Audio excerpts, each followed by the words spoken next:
गुरु प्रेमियों, सादर जय गुरुदेव।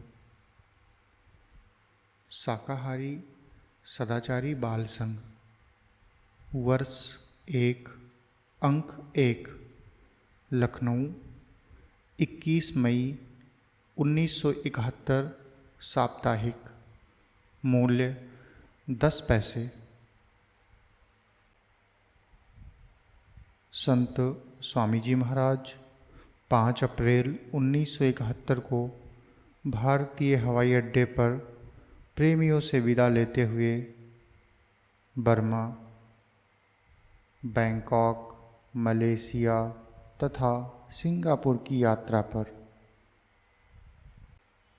बाल गीत।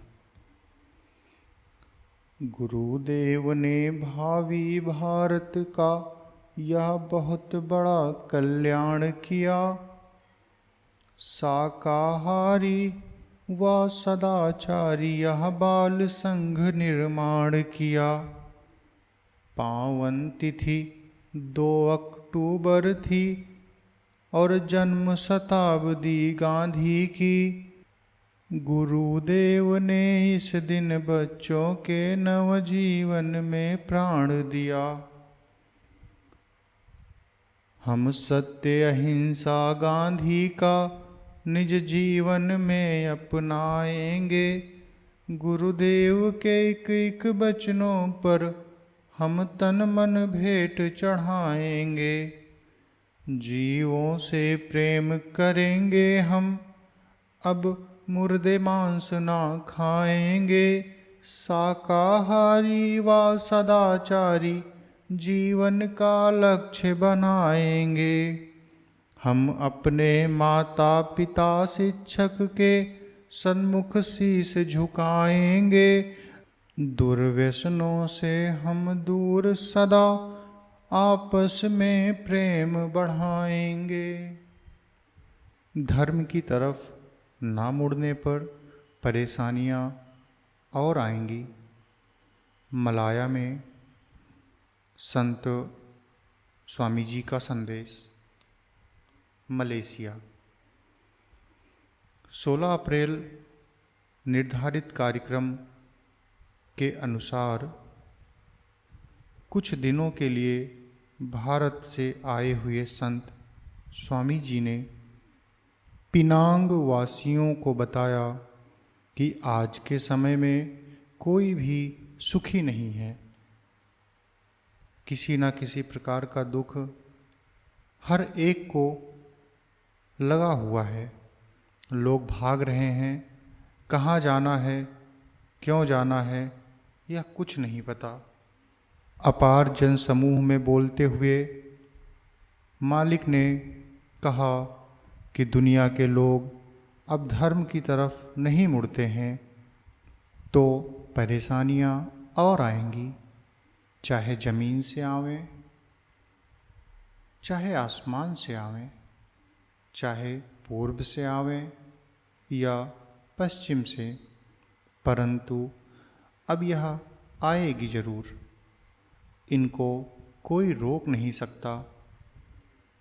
गत वर्ष इंदौर, भारत में कही गई भविष्यवाणियों को बताते हुए मालिक ने कहा कि यदि लोग अपना आचार विचार खान पान ठीक नहीं करते तो एक समय ऐसा आ रहा है कि आदमी को आदमी उठाने वाला नहीं मिलेगा।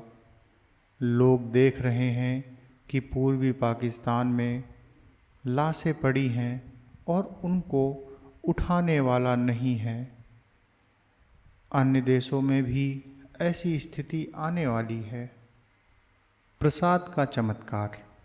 लखनऊ, लाल साहेब सोहरतगढ़गंज की धर्मपत्नी श्रीमती भेष राजलक्ष्मी जी नेपाल के राजा परिवार की हैं। महारानी जी पिछले कई वर्षों से असाध्य रोग से पीड़ित थीं। ज्ञात हुआ कि उनका इलाज नेपाल, भारत तथा रोम, इटली में किया गया, किंतु स्वास्थ्य लाभ ना हो सका।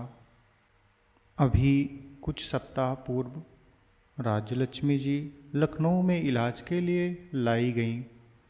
दवा से कोई फ़ायदा होता ना हुआ देखकर लाल साहब अधिक परेशान थे। इंसान जब सब तरफ से थक जाता है तो महात्माओं की दुआ की भीख मांगता है। संयोगवश जय गुरुदेव नाम का प्रचार करने वाले संत स्वामी जी महाराज का प्रसाद महारानी जी को रामनवमी की रात्रि में दिया गया, जबकि उनकी मानसिक अवस्था असाधारण थी।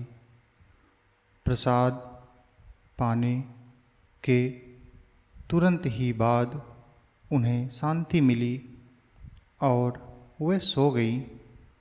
प्रातःकाल रानी जी की दशा में सुधार पाया गया। श्री सीताराम सिंह जी जिन्होंने प्रसाद दिया था, राजा साहब को राय दी कि अब दवा और इंजेक्शन सब बंद कर दिया जाए। लाल साहब ने वैसा ही किया। आज कई दिन बीत चुके हैं। रानी राज्यलक्ष्मी जी अब पूर्ण रूप से स्वस्थ हैं। उनमें एकाएक इस परिवर्तन से राजघराने के लोग आश्चर्यचकित हैं। शाकाहारी सदाचारी बाल संघ, पृष्ठ 2, संपादकीय। भारत की स्वतंत्रता के 23 वर्ष व्यतीत हो गए। देश की उन्नति के लिए अनेक प्रयास भी होते रहे, किंतु स्वतंत्र भारत की उपलब्धियां जो कुछ भी हों, वर्तमान युवा पीढ़ी की जब हम दृष्टिपात करते हैं तो केवल असंतोष ही दिखाई देता है। या यही युवा पीढ़ी जो भारत की स्वतंत्रता होने के समय नन्हे मुन्ने बच्चों के रूप में किलकारियाँ भर रही थी, उस समय इन नन्हे मुन्नों को भारत का कर्णधार कहा गया था। किंतु आज कुछ कहा नहीं जा सकता। जो कुछ भी हो रहा है वो सबके सामने स्पष्ट है। इसका कारण क्या है? इसके उत्तर में केवल यही कहा जा सकता है कि समाज के कर्णधारों ने इन बच्चों की ओर ध्यान न दिया। परिणाम स्वरूप उन्हीं बच्चों ने बड़े होकर अनुकरण किया जो उस समय भारत को स्वतंत्र कराने में हमारे यहाँ के बड़े बड़े नेताओं ने किया था। राजनीति का रंग ऐसा बढ़ा कि जीवन के हर क्षेत्र में प्रवेश कर गया। राजनीति बढ़ती हुई लहर ने धर्म को, मर्यादा को, आदर्शों को, सबको डुबो दिया। भारतीय आदर्शों का स्थान लेनिनवाद, मार्क्सवाद अर्थात विदेशवाद ने ले लिया। अब रहन सहन, खान पान सभी कुछ विदेशी हो गए। इन परिस्थितियों को देखते हुए जय गुरुदेव धर्म प्रचारक संस्था के संस्थापक परम संत स्वामी जी महाराज ने शाकाहारी सदाचारी बाल संघ की स्थापना 2 अक्टूबर 1969 को गांधी जी के जन्म दिवस पर उत्तर प्रदेश में की। इस संघ के सदस्यों को कुछ नियमों का पालन करना पड़ता है जो भारतीय धर्म और आदर्शों पर आधारित हैं। ये नियम इस प्रकार हैं। इस संघ के सदस्य अंडा, मांस, मछली, शराब, गांजा, भांग आदि जितनी भी नशीली और अखाद्य पदार्थ हैं उनका सेवन आजीवन नहीं करेंगे। इस संघ के सदस्य नित्य अपने माता पिता एवं गुरुजनों को प्रणाम करेंगे। इस संघ के सदस्य झूठ नहीं बोलेंगे, किसी भी प्रकार की चोरी जारी नहीं करेंगे और अपने अपने धर्मों में रहते हुए सबसे प्रेम करेंगे और किसी धर्म व संस्था पार्टी की निंदा नहीं करेंगे। इस संघ के सदस्य सिर पर कोई ना कोई वस्त्र रखेंगे जो भारतीयता का प्रतीक है। इस संघ के सदस्य राज्य नियमों का पालन करेंगे। इन सभी नियमों को अपने जीवन में उतारते हुए ये सदस्य भारत का उत्थान करेंगे। इस समय भारत उत्तर प्रदेश, राजस्थान, मध्य प्रदेश, गुजरात, हरियाणा, बिहार, बंगाल एवं अन्य नगरों, उपनगरों, ग्रामों में शाकाहारी सदाचारी बाल संघ की शाखाएं कार्य कर रही हैं। इस संघ के सदस्य स्वतंत्र भारत की आशा के केंद्र बिंदु हैं। यही गांधी जी के सपनों को साकार करेंगे, भारत को विश्व का नेतृत्व करने का गौरव प्रदान करेंगे। राम, कृष्ण, बुद्ध, महावीर आदि की तरह भी भारत की धर्म ध्वजा संपूर्ण विश्व में फहराएंगे। भारत की स्वतंत्रता का यही सही मूल्यांकन तभी किया जा सकेगा जबकि भारतीय नागरिकों के विचार और रहन सहन भी विदेशी जागीरों को तोड़कर विशुद्ध भारतीय हो जाएंगे।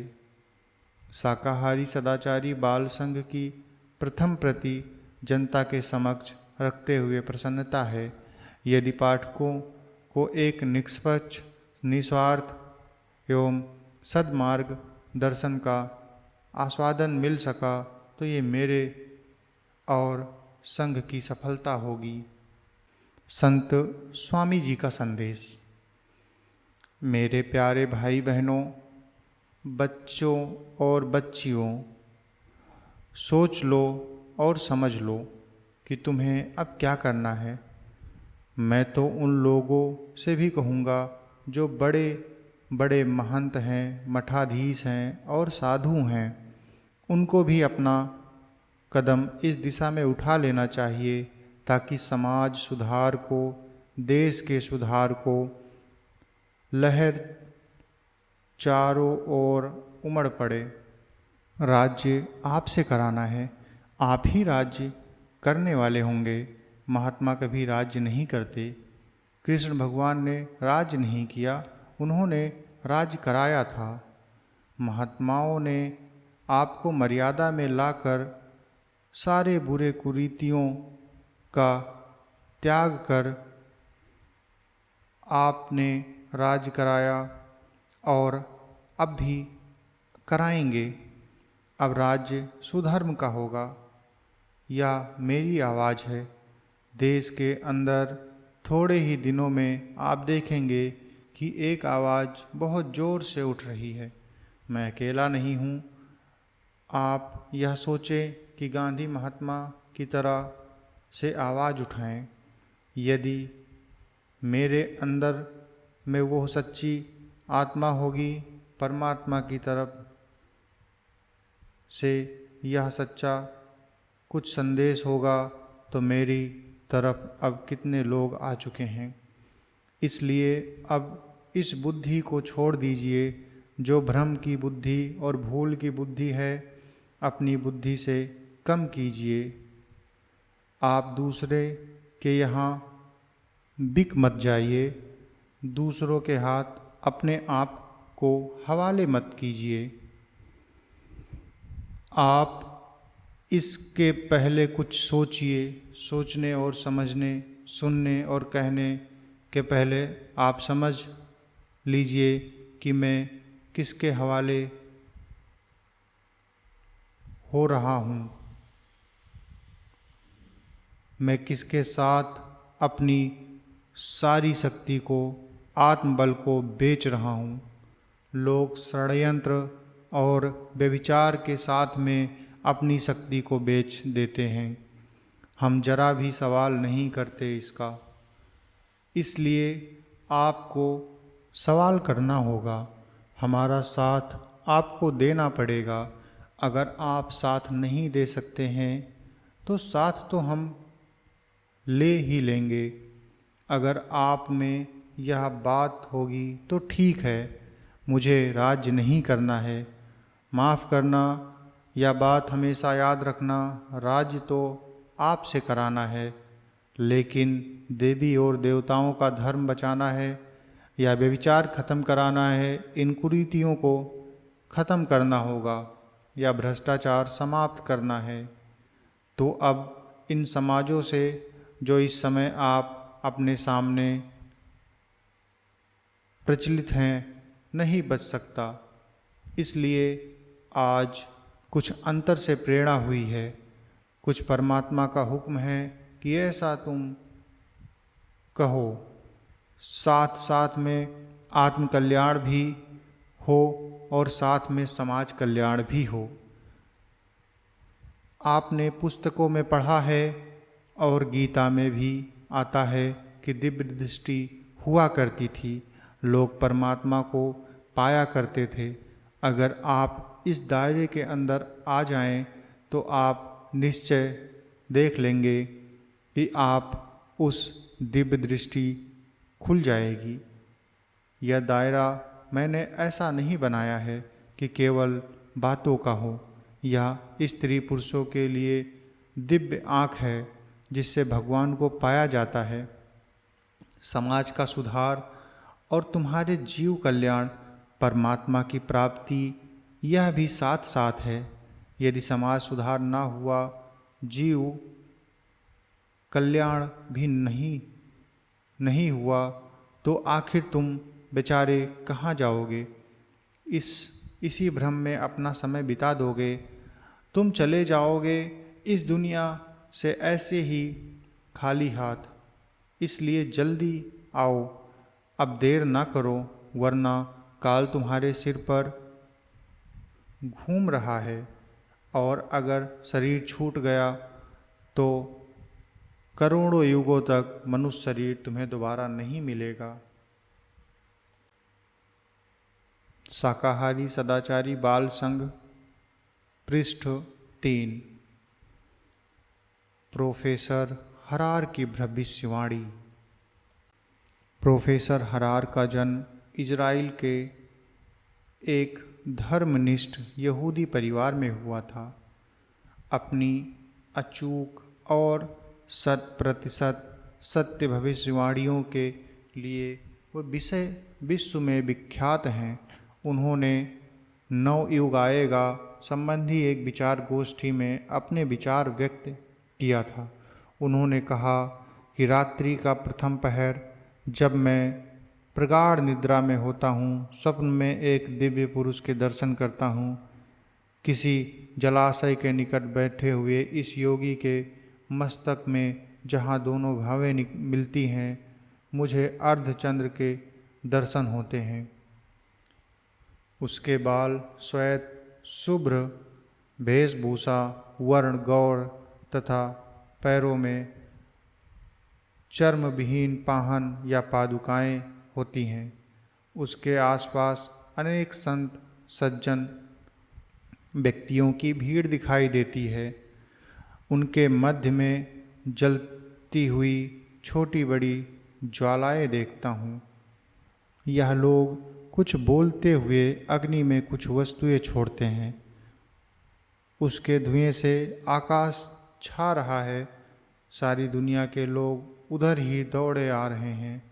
उनमें से कितनी ही कष्ट पीड़ित, अपंग, अभावग्रस्त भी होते हैं।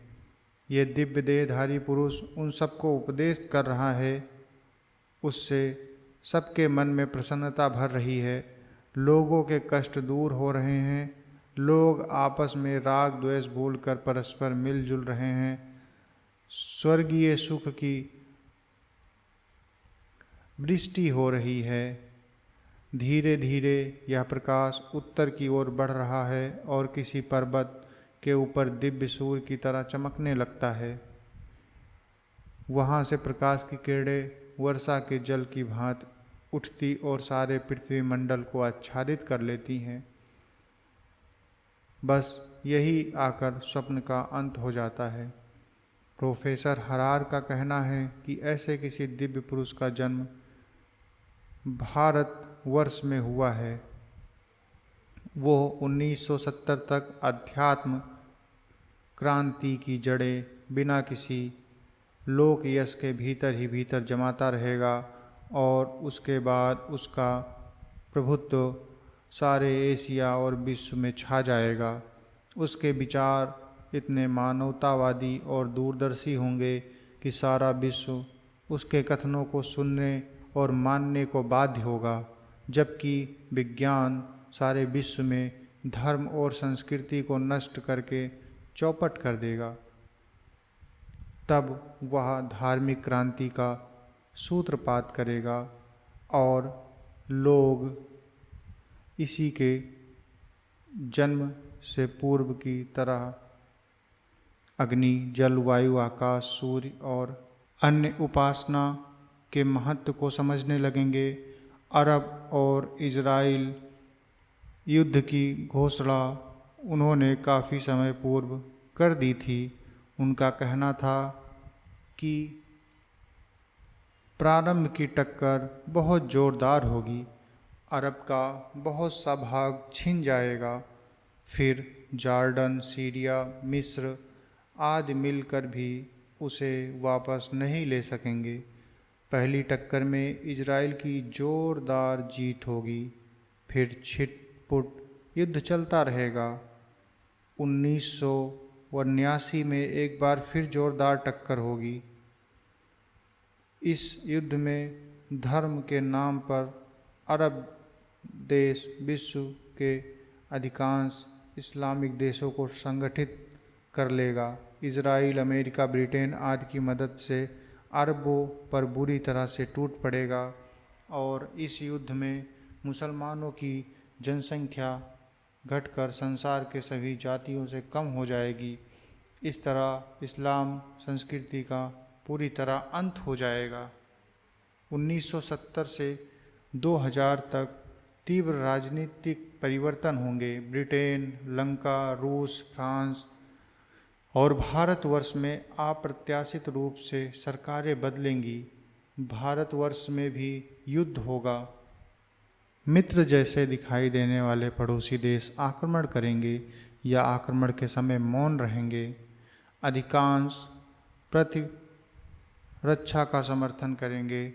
प्रजातंत्र होते हुए भी अधिकांश राज्यों में राष्ट्रपति शासन होगा। 1972 के बाद नेतृत्व उन लोगों के हाथ में होगा जिसको पहले से लोगों ने कल्पना न की होगी। ये लोग वीर होने के साथ धर्मनिष्ठ होंगे। प्रोफेसर हरार के अनुसार रूस और चीन में ज़बरदस्त टक्कर होगी। चीन आणविक अस्त्रों के अतिरिक्त एक नई युद्ध प्रणाली, इस युद्ध में दुश्मनों में बीमारियां और कीटाणु फैला दिए जाते हैं जिससे तीव्र बीमारियां फैलती हैं और लोग बिना युद्ध के मरने लगते हैं। रूस चीन का मुंहतोड़ जवाब देगा और उसकी अब तक की समस्त वैज्ञानिक प्रगति को नष्ट कर देगा और उसकी अब तक की समस्त वैज्ञानिक प्रगति को नष्ट कर देगा। इस बीच तिब्बत स्वेच्छा से भारत से संबंध कर लेगा। 1980 तक सारे संसार की स्थिति विश्व युद्ध जैसी हो जाएगी। उसमें अधिकांश छोटे छोटे देश टूटकर बड़े देशों में विलीन हो जाएंगे। भारतवर्ष इन सब का अगुवा होगा। संयुक्त राष्ट्र संघ अमेरिका से टूटकर भारतवर्ष चली आएगी। वहाँ उसका नए सिरे से संगठन होगा। भारतवर्ष चिरकाल तक उनका अगुवा और अध्यक्ष बना रहेगा। भारतवर्ष कई विलक्षण आयुधों का निर्माण करेगा। हिमालय में किसी गुप्त खजाने और बहुमूल्य सांस्कृतिक उपादानों का गुप्त भंडार मिलेगा। हिमालय के अधिकांश भाग में आबादी हो जाएगी। वहाँ देश दुनिया का सबसे बड़ा पर्यटन स्थल होगा। रूस, अमेरिका, ब्रिटेन, फ्रांस व जर्मनी जैसे देश मिलकर भी आज जो वैज्ञानिक खगोलीय सफलताएं अर्जित नहीं कर सके, वो भारतवर्ष अकेले ही कर लेगा। इस भारतवर्ष की उन्नति के लिए लोग दांतों तले उंगली दबाएंगे। सबसे आश्चर्य की बात यह होगी कि सब धार्मिक विचार वाले लोगों के द्वारा होगा। सारी दुनिया के लोग भारतीय के समान शाकाहारी होंगे। दुनिया में एक ऐसी भाषा का विस्तार होगा जो सबसे कम बोली व पढ़ी जाती है। एंडरसन की भविष्यवाणी। अमेरिकी भविष्यवक्ता एंडरसन को कौन नहीं जानता। उनका कहना है कि साइबेरिया के मैदान में रूस अथवा चीन के द्वारा कोई आणविक परीक्षण होगा जिससे वहाँ की भूमि फट जाएगी और लाखों लोग मर जाएंगे। इस विस्फोट से पृथ्वी का आकार बदल जाएगा, समुद्रों में भारी तूफान उठेंगे, भीषण व असह्य दाब से सारे सागर में त्राहि त्राहि मच जाएगी। जनता में हाहाकार छा जाएगा। कई भीषण भूकंप व तूफान आएंगे। अतिवृष्टि के कारण लाखों लोग बेमौत मारे जाएंगे। चीन नष्ट कर दिया जाएगा। अमेरिका की स्थिति बड़ी भयानक हो जाएगी। 1980 तक चीन द्वारा अमेरिका के किन्हीं 2 शहरों पर अणु बम गिराए जाएंगे और वे नगर नष्ट हो जाएंगे। चीन को नष्ट करने के लिए रूस और अमेरिका एक हो जाएंगे, उसे पूरी तरह नष्ट भ्रष्ट कर देंगे। वहाँ थोड़े लोग रह जाएंगे जिनकी सहायता भारत करेगा। रूस व अमेरिका का यह आक्रमण तीसरे महायुद्ध के रूप में होगा। इस युद्ध में आतंकवादी देश, व्यक्ति व शक्तियाँ पूरी तरह से नष्ट हो जाएंगी। इसके बाद विश्व में शांति होगी। राष्ट्र संघ के समान एक और संस्था स्थापित होगी। 1970, 71, 72 ये वर्ष विश्व के लिए बड़े विनाशकारी व दुखदायी सिद्ध होंगे। मुस्लिम राष्ट्रों में भारी कलह होगा। संसार के समस्त मुस्लिम राष्ट्रों में आपसी संघर्ष बड़े परिणाम में होंगे। इन राष्ट्रों में भीषण रक्तपात व युद्ध होंगे। इन्हीं वर्षों में विश्व के समस्त देशों के राजनीतिक प्रमुख का जीवन भारी खतरे में रहेगा। वर्तमान राजनीतिक नेताओं का महत्व व प्रभुत्व घटता चला जाएगा। कई देशों में आतंकवादी, नीच व बुरे लोगों को नष्ट करने के लिए कई शक्तियाँ कार्यरत हो जाएंगी। खरे लोगों का समय आएगा। संसार में एक नई लहर फैलेगी। ईमानदार, धार्मिक व सच्चे लोगों को महत्व दिया जाने लगेगा। नीच व कुटिल लोगों के बुरे दिन आएंगे। समाचार पत्रों में भी क्रांतिकारी परिवर्तन होगा। सेवा, त्याग, साहस, उदारता व मानवता की भावनाओं को समाचार पत्रों द्वारा महत्व दिया जाएगा। भारत से पुनः सुख शांति की किरणें फूटेंगी। इस सुख शांति व क्रांतिकारी परिवर्तन का कारण भारतवर्ष होगा। भारत के छोटे से देहात में जन्मे एक धार्मिक व्यक्ति का प्रभाव भारत ही नहीं सारे विश्व में फैल जाएगा। वह व्यक्ति मानव इतिहास का सबसे महत्वपूर्ण व्यक्ति बनेगा। जनता उसे बहुत मानेगी। उस व्यक्ति को इतना जन समर्थन शक्ति प्राप्त होगी कि संसार में किसी भी राष्ट्र के पास उतनी शक्ति नहीं होगी। वो व्यक्ति समस्त विश्व के लिए आदर्श संविधान का निर्माण करेगा। संविधान के अनुसार सारे संसार की एक भाषा, एक संघीय राज्य, एक सर्वोच्च न्यायपालिका, एक झंडा आदि का विधान होगा। इस व्यक्ति के प्रभाव से सारे विश्व में एक अपूर्व सुख शांति छा जाएगी व मनुष्यों में संयम, सदाचार, न्याय, नीति, मानवता, सहिष्णुता आदि गुणों को जीवन में उतारने की होड़ लग जाएगी। सर्वत्र आनंद छा जाएगा। आम जनता कल्पना भी नहीं कर सकती कि इस प्रकार धर्म, प्रेम व मानव प्रेम विश्व में छा जाएगा। भारतवर्ष का यह महापुरुष अपने अपूर्व मानव प्रेम व महानता से सारे विश्व को परम सुखदायी स्वरूप में परिवर्तित कर देगा। उसके द्वारा भारत की संस्कृति व धर्म के सिद्धांतों का व्यापक प्रचार होगा। शाकाहारी सदाचारी बाल संघ, पृष्ठ 4। कहानी दया का फल। मनोज कुमार। प्राचीन समय में एक राजा राज्य करता था। उसके एक ही पुत्र था जिसे राजा अपने प्राणों से भी अधिक प्यार करता था।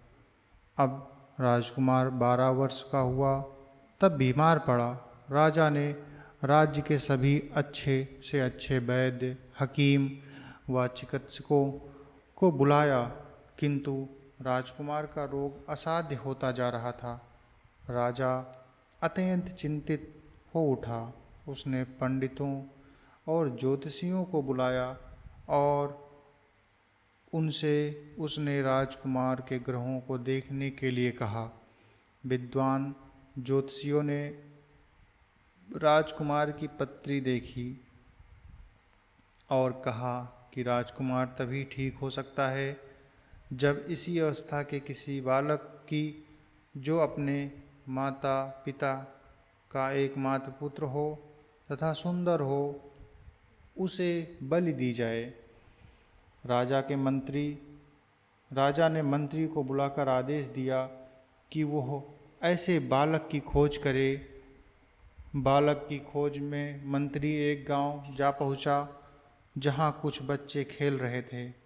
उनमें से एक बच्चा बहुत ही सुंदर और उसकी अवस्था भी लगभग 12 वर्ष की थी। मंत्री उस बच्चे के पास गया और उसने बड़े प्यार से उसके पिता का पता पूछा। बालक मंत्री को अपनी झोपड़ी की तरफ लेकर चल पड़ा। दरवाजे पर उसका पिता बैठा था। वह एक गरीब किसान था जो मेहनत मजदूरी से अपनी स्त्री तथा अपने एकमात्र बच्चे की परवरिश करता था। मंत्री ने किसान को राजा की आज्ञा सुनाई और उससे उस बच्चे को मांगा। बच्चे के बदले में उसे मुँह मांगा धन देने का वादा भी किया। पहले तो पति पत्नी बच्चे को देने में हिचके, लेकिन राजा की आज्ञा टालने का साहस भी न कर सके। उन्होंने विनम्र स्वर में कहा कि मंत्री, हम अपने एकमात्र बच्चे का सौदा क्या कर सकते हैं, लेकिन राजा की आज्ञा के आगे हम नतमस्तक हैं। यह कहते ही बच्चे की माँ बाप दोनों के गले भर गए और आंखें गीली हो गई। बालक चुपचाप सब सुनता रहा। मंत्री ने किसान को 5 स्वर्ण मुद्राएं दी और बालक को लेकर महल की ओर चल पड़ा। बालक को देखकर राजा बहुत ही प्रसन्न हुआ। उससे सबसे बड़ी प्रसन्नता इस बात की थी कि अब राजकुमार स्वस्थ हो जाएगा। बलि की विधिवत तैयारी की गई। बालक को नहला धुलाकर अच्छे वस्त्र पहनाए गए, चंदन का टीका लगाया गया और ब्राह्मणों के मंत्रोच्चार के बीच यह बलि की वेदी की ओर ले जाया गया। बलि होने में कुछ ही क्षण बाकी थे। पंडित मंत्र पढ़ रहे थे। राजा सामने बैठा था। मंत्री तथा सभी दरबारी खड़े थे। बालक ने आंखें उठाकर आसमान की तरफ देखा और उसके चेहरे पर एक दर्द भरी मुस्कान फैल गई। राजा ने उसकी मुस्कान को देखा और उसमें छिपे दर्द ने उसके हृदय को दहला दिया। वो अपने स्थान से उठकर बच्चे के पास आया और बड़े ही प्यार भरे शब्दों में बोला, बेटा तुम बताओ कि तुम मुस्कुराए क्यों, जबकि तुम जानते हो कि अब तुम्हारी बलि दी जाएगी। बालक ने जवाब दिया, राजन, विधि के विधान पर हंसी आ गई। राजा ने पूछा, इसमें विधि का विधान क्या है? बालक ने कहा, महाराज, इस संसार में पहला सहारा माता पिता का होता है, किंतु मेरे माता पिता ने स्वर्ण मुद्राएं लेकर आपके पास भेज दिया। दूसरा सहारा राजा का होता है, किंतु यहाँ जो कुछ हो रहा है आपकी आज्ञा से हो रहा है। तीसरा सहारा धर्म का और ईश्वर का होता है, किंतु मेरे बलि धार्मिक नियमों के अनुसार देवता के समक्ष दी जा रही है। अतः राजन, मुझे विधि के विधान पर हंसी आ गई, किंतु इतना असहाय और बेसहारा बना दिया कि मैं कुछ नहीं कह सकता। बालक की बात राजा के दिल को छू गई। राजा ने बालक को गोद में उठा लिया और बोला, नहीं बेटे, तेरे लिए दरवाजे खुले हैं, अब तेरी बलि नहीं दी जाएगी। मैं अपनी आज्ञा वापस लेता हूँ। तूने मुझे धर्म का पाठ पढ़ाया, तू अपने माता पिता की गोद में भेज दिया जाएगा। राजा ने बहुत ही बहुमूल्य उपहारों को देकर उसको माता पिता के पास भेज दिया। अब राजकुमार स्वस्थ होने लगा। उसे स्वस्थ होता देख राजा बड़ा प्रसन्न हुआ और उसने अपने राज्य में किसी जीव की बलि को बंद करा। आजीवन वो दीन दुखियों पर दया करता रहा। आगे चलकर राजकुमार ने भी पिता का अनुकरण किया। भविष्यवाणियाँ सत्य होंगी। इन भविष्यवाणियों में जो जो बातें कही गई हैं अधिकांश रूप में सत्य होंगी। संत स्वामी जी, जिनको लोग जय गुरुदेव, महात्मा, धर्म प्रचारक के नाम से जानते हैं, उन्होंने भी बहुत सी भविष्यवाणियों को गत 19 वर्षों में बताया है। उनके द्वारा कही गई प्रत्येक बात सही होती जा रही है और लोग अब समझने लगे हैं। 3 वर्ष पूर्व से संत जी बराबर कहते चले आ रहे हैं कि ऐसी स्थिति आ जाएगी कि आदमी को आदमी उठाने वाला नहीं मिलेगा। इस समय पूर्वी पाकिस्तान यानी बांग्लादेश में लाशें पड़ी हैं और कोई उठाने वाला नहीं है। कितने लाख लोग मारे गए, महात्मा पूरा आंकड़ा जानते हैं। जय गुरुदेव नाम परमात्मा का है। इस नाम को याद करने से गोले बारूद के बीच भी रक्षा हो जाएगी। वर्तमान समय में इस नाम की महानता को कई सौ पूर्व पहले सूरदास जी ने बताया था, जैसा कि इस पद में स्पष्ट है।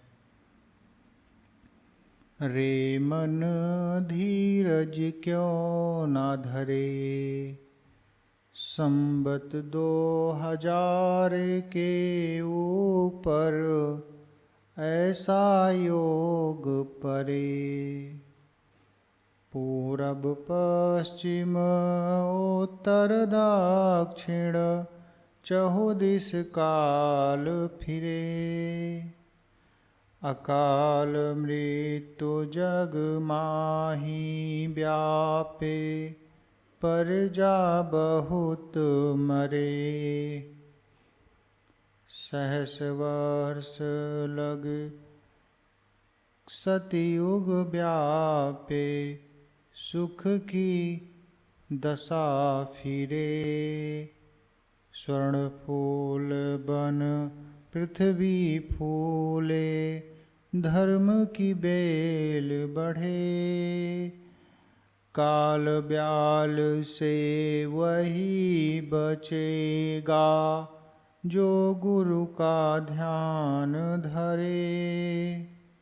सूरदास हरि की यह लीला, टारे नहीं टले। सूचना। कई प्रांतों से भाइयों बहनों एवं बच्चों के पत्र प्राप्त हुए। मुझे प्रसन्नता है कि सभी लोग शाकाहारी सदाचारी बाल संघ समाचार पत्र मंगाना चाहते हैं। अखबार की एक प्रति का फुटकर मूल्य 10 पैसा है। इसके वितरण की व्यवस्था अनेक नगरों में की जा रही है। इसके लिए पत्र द्वारा संबंध स्थापित करें। जो लोग चाहते हैं अखबार डाक से उनके पास भेजा जाए, कृपया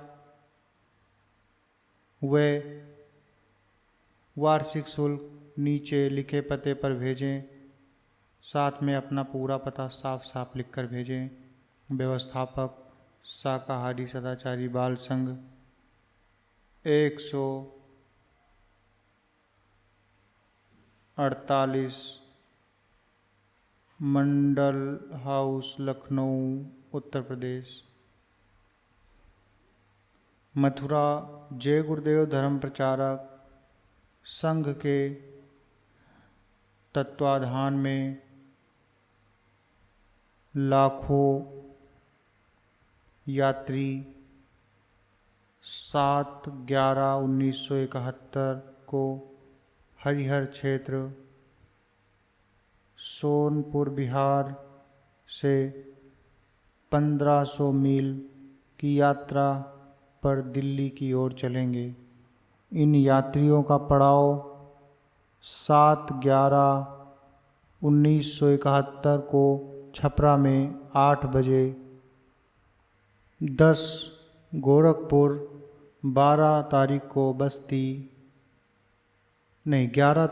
बस्ती, 12 को अयोध्या, 13 तारीख को बाराबंकी, 14 तारीख को लखनऊ, 15 तारीख को कानपुर, 16 तारीख 1971 को कन्नौज, 18 तारीख को एटा, 19 तारीख को अलीगढ़, 20 तारीख को बुलंदशहर, 21 से 24 नवंबर को दिल्ली रामलीला मैदान, 25 पलवल हरियाणा, 26-28 मथुरा, 29 आगरा, 30 सिकोहाबाद, 1/12/1971 को इटावा, 2 तारीख को औरैया, फिर उसके अलावा मध्य प्रदेश, गुजरात, सौराष्ट्र, पंजाब, बंगाल से भी यात्री 21 नवंबर को दिल्ली पहुँचेंगे। उत्तर प्रदेश में सभी पड़ाव स्थलों पर सायंकाल सत्संग होगा। जय गुरुदेव। प्रेमियों, यह जय गुरुदेव शाकाहारी सदाचारी बाल संघ पत्रिका हमने आपके सामने ऑडियो रूप में प्रस्तुत किया। यह उन प्रेमियों के लिए है जो पत्रिका को पढ़ने का समय ना निकाल पाते हैं, तो वो ये सुन सकते हैं। मैंने अक्षरशः पूरा प्रयास किया है कि यह पत्रिका आप तक पहुँचे। मैं मानता हूँ कि मुझसे कुछ गलतियाँ हुई हैं इसको पढ़ने में, तो मैं आपके चरणों में अपना सर झुका के क्षमा मांगता हूँ। कृपया मुझे क्षमा करें अगर मुझसे कोई गलती हो रही है। इसके अलावा मैं एक बात कहना चाहता हूँ चूँकि यह मुद्रण 1971 में हुआ था, तो आज के समय में जो देवनागरी लिपि का फ़ॉन्ट है और उस समय के देवनागरी लिपि के फ़ॉन्ट में कुछ अंतर होता था। इसकी वजह से कभी कभी हम शब्दों को जोड़ नहीं पाते हैं, अतः हम उसके लिए भी आपसे क्षमा मांगते हैं। जैसे जैसे हम इसको रिकॉर्ड करते रहेंगे, अनुभव के आधार पर हम शब्दों को भी जोड़ते चलेंगे। प्रेमियों, आप जय गुरुदेव इंस्पायर्स इंडिया यूट्यूब चैनल को सब्सक्राइब कर लें, ताकि आगे जब भी हम कोई वीडियो अपलोड करें तो आप तक पहुंच जाए। कृपया मुझे माफ़ करें अगर मुझसे कोई गलती हो रही है। हम गुरु महाराज के चरणों में भी अपना सर झुकाकर माफ़ी मांगते हैं। मेरा यह प्रयास था, मैं बहुत दिनों से ऐसा सोच रहा था, हालांकि कई सालों से मैं ये सोच रहा था कि जितनी भी पत्रिकाएं हैं और पुस्तकें हैं, अगर मैं उनको ऑडियो फॉर्म में चैनल पर अपलोड कर दूं, तो जो प्रेमी, जो गुरु भाई नहीं पढ़ सकते, जिन्हें पढ़ने का ज्ञान नहीं है, तो कृपया सुन सकते हैं। और मेरे इस छोटे से प्रयास को मालिक अपने चरणों में स्थान दें, मैं ही कामना करता हूँ। और मेरी गलतियों को आप सब लोग क्षमा करें। अपना छोटा भाई मानकर, अपना बेटा मानकर और अपना गुरु भाई मानकर हमें क्षमा कर दें। और अगर आप इस वीडियो को लाइक करें तो हमें एक मोटिवेशन मिलेगा, हमें एक प्रेरणा मिलेगी कि हाँ, मुझे ये काम आगे करते रहना चाहिए, मुझे ये काम जारी रखना है। आपको सादर जय गुरुदेव।